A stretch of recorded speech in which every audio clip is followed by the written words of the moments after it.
छत्तीसगढ़ में आज क्या कुछ बड़ी खबर है। छत्तीसगढ़ की बात की जाए तो भूपेश बघेल की याचिका पर सुप्रीम कोर्ट में आज सुनवाई है। जी हां, सीबीआई और ईडी के खिलाफ 2 याचिकाएं लगाई गई हैं। सीबीआई और ईडी की जांच की शक्तियों को चुनौती दी गई है। दोनों एजेंसियों के अधिकार क्षेत्र को भी चुनौती दी गई है। आपको बता दें कि जस्टिस सूर्यकांत और जस्टिस बागची की बेंच इस पूरे मामले में सुनवाई करने वाली है। तो हाल ही में बेटे चैतन्य बघेल को ईडी ने गिरफ्तार किया था और उसके बाद भूपेश बघेल ने अब सुप्रीम कोर्ट का दरवाजा खटखटाया है। तो उनकी तरफ से याचिका लगाई गई है जिस पर आज सुनवाई होनी है। तो काफी महत्वपूर्ण आज का दिन रहेगा जब सीबीआई और ईडी के खिलाफ जो 2 याचिकाएं लगाई गई हैं। आपको बता दें कि सीबीआई ईडी की जांच की शक्तियों को इस याचिका में चुनौती दी गई है, जिस पर सुप्रीम कोर्ट आज सुनवाई करेगा। और दोनों एजेंसियों की बात की जाए तो दोनों एजेंसियों के अधिकार क्षेत्र को चुनौती इसमें दी गई है।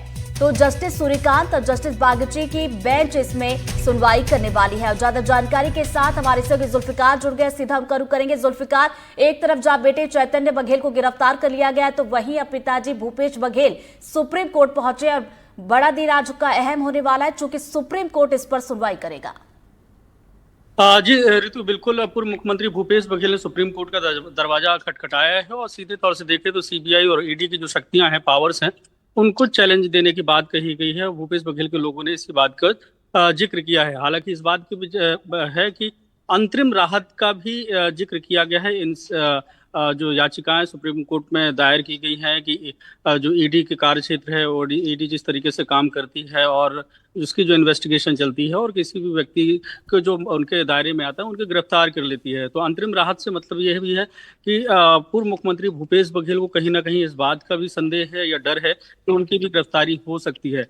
तो कोर्ट में उन्होंने जो फाइल किया है याचिका, उसमें कहा है कि जो जांचें चल रही हैं उसका वो पूरा सहयोग कर रहे हैं और लगातार उसका सहयोग करते रहेंगे। तो आज इस मामले पर सुप्रीम कोर्ट में सुनवाई होगी, डबल बेंच में ये सुनवाई होनी है। अब देखना यह है कि सुप्रीम कोर्ट में भूपेश बघेल के वकील क्या दलीलें रखते हैं और कोर्ट क्या फैसला लेता है। ये जरूर है कि इसके पहले भी भूपेश बघेल या विपक्ष के तमाम लोग इस बात का आरोप लगाते रहे हैं कि केंद्र की भारतीय जनता पार्टी के दबाव में केंद्रीय जांच एजेंसियां विपक्ष के नेताओं को दबाने का और उन्हें फंसाने का काम करती रही हैं।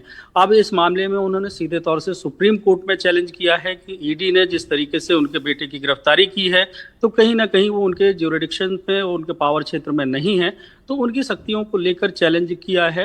हालांकि इसके पहले भी सुप्रीम कोर्ट में ईडी के जो इन्वेस्टिगेशन के तरीके हैं, ईडी की जो धाराएं हैं जिसमें जो गिरफ्तारी है और अन्य विषय को लेकर चैलेंज किया जा चुका है। भूपेश बघेल ने उन्हें चैलेंज किया है।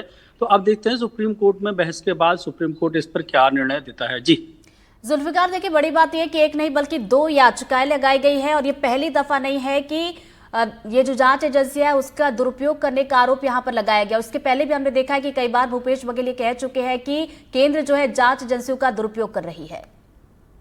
बिल्कुल, विपक्ष के नेता हो, कांग्रेस के नेता तो लगाते ही रहे। विपक्ष में जब तमाम जो लोग हैं जिनके घर पर ईडी पहुंची है या सीबीआई पहुंची है तो वो ये आरोप लगाते रहे कि केंद्र की एजेंसियां जो है अपने पावर्स का दुरुपयोग करके विपक्ष के नेताओं को दबाने की कोशिश करती हैं। यहाँ पे भी ऐसा ही है। भूपेश बघेल का भी यही आरोप है क्योंकि उनके बेटे की जब गिरफ्तारी हुई, हालांकि ईडी ने जो गिरफ्तारी की उसको लेकर उन्होंने जो चार्ज लगाए, जो आरोप लगाए हैं, कोर्ट में दिए हैं, उस पर उन्होंने साफ कहा है कि चेतन बघेल की जो संलिप्तता रही है, जो छत्तीसगढ़ का कथित शराब घोटाला हुआ था, उसमें 1,000 करोड़ रुपए का जो भ्रष्टाचार का पैसा था वो उसको चैनलाइज करने में, मतलब किसको कितना पैसा मिलेगा, किसके पास और कब पहुंचाना है, इसमें एक बड़ी भूमिका रही है चेतन बघेल की।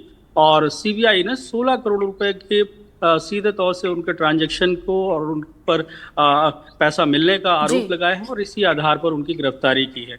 तो भूपेश बघेल को भी कहीं ना कहीं, क्योंकि वो तत्कालीन मुख्यमंत्री रहे हैं, वो जांच के दायरे में ही, उनसे पूछताछ भी हुई है, तो इस मामले को लेकर वो सुप्रीम कोर्ट पहुंचे हैं और ईडी के सुप्रीम कोर्ट पहुंचे या 2 याचिकाएं लगाई हैं जिस पर आज सुप्रीम कोर्ट सुनवाई करेगा। नजरें आप बना रखिएगा जुल्फिकार, आगे अपडेट लेंगे। फिलहाल बहुत बहुत शुक्रिया आपका जानकारी के लिए।